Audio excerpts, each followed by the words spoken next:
RTS Info, Julie Liardet. Le gouvernement de Joe Biden plaide contre la loi texane qui interdit la majorité des avortements. Il demande à un juge fédéral de bloquer cette loi. Pour l'avocat du gouvernement, le texte représente une menace flagrante pour l'état de droit. Selon lui, la loi est conçue pour contourner le gouvernement fédéral et violer la Constitution, ce qui impose une intervention judiciaire.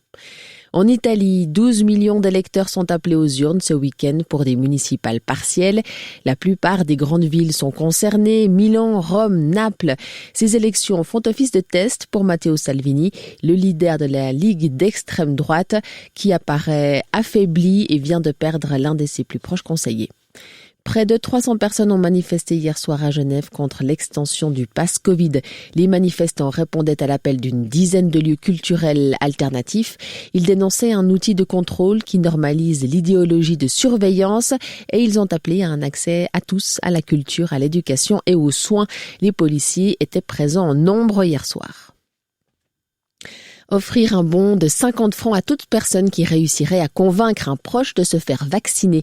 C'est la nouvelle stratégie du Conseil fédéral qui tente toujours d'augmenter le nombre de personnes vaccinées en Suisse. Les cantons doivent donner leur avis sur ce plan jusqu'à mercredi prochain. Quant aux tests rapides, ils deviendront bel et bien payants à partir du 11 octobre. Seuls les jeunes de moins de 16 ans et les personnes qui ont déjà reçu une première dose de vaccin auront toujours droit à des remboursements. En hockey sur glace, il y avait 5 matchs hier soir en National League. Fribourg a une nouvelle fois renversé la tendance face à Langnau. Gotteron, mené à la mi-match, est revenu puis s'est imposé finalement 3-1 pour récolter une 4e victoire d'affilée. Un autre renversement, c'était du côté de Zug qui accueillait Genève Servette.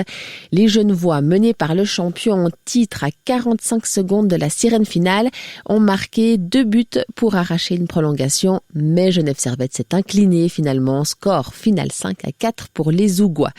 Du côté de Malais, un match animé entre Lausanne et Zurich. Le LHC a mis en difficulté les Zurichois, mais pas de points pour les Vaudois qui s'inclinent 3-2. 2 autres matchs hier soir encore. Le derby tessinois a tourné en faveur de Lugano, victorieux 4-3 au tir au but de Ambry, et Berne s'est imposé 4-1 contre Rapperswil. On attend un peu de pluie cette nuit, ici ou là, quelques bandes grisailles en début de journée sur le plateau. Ensuite, il fera à nouveau assez beau, retour des nuages en soirée et retour de la pluie sur la crête sud des Alpes valaisannes. Il fera 10 à 12 degrés à l'aube, 22 degrés maximum en journée en plaine, 23 en Valais. Dimanche, le temps sera plus nuageux, la pluie arrivera par le Jura en cours d'après-midi, quelques éclaircies dans les Alpes. Oh là là, magnifique centre! L'attaquant est